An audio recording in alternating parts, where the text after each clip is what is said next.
大家好，今天跟大家聊一聊生姜的催芽和育苗。咱们超市买来的生姜，挑上一些好的，还有芽点的，然后按照芽点的情况给它掰开。掰开之后，把伤口的地方蘸上草木灰，然后在室内放上1-2天。这一盘是我提前3天就处理好的，看看蘸过草木灰的伤口都已经干燥愈合了。这样处理一下，能够避免姜块的腐烂。接着咱们准备一个深的2.5寸的育苗托盘。我的这个是有网过托盘的，没有也是没有问题的。接着准备2份椰糠，还有1份蛭石，给它混合均匀。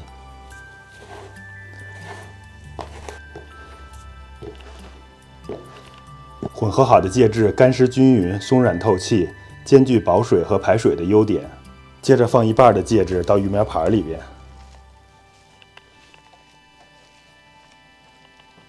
给它铺平，整理均匀。然后把生姜均匀地摆在盆中，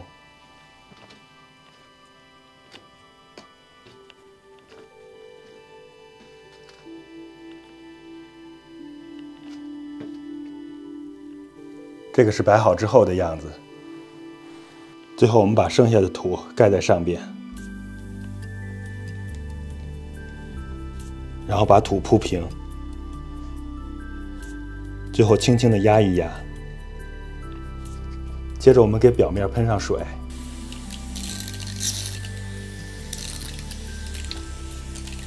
姜在催芽育苗的过程中害怕干燥，但是更害怕潮湿，潮湿会导致腐烂，所以我们覆盖的土壤保水性和排水性都要好，要保持半干半湿，并且稍微偏干的状态。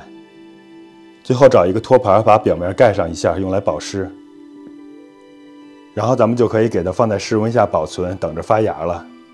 芋头也可以用同样的方式育苗，生姜和芋头育苗过程中要注意盖子不能太严，要定期把盖子移开透风，一旦发芽就可以把盖子拿掉了。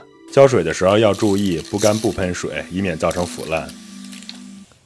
生姜催芽育苗的周期特别长，尤其是对于埋土里播种时芽点不明显的那些姜块。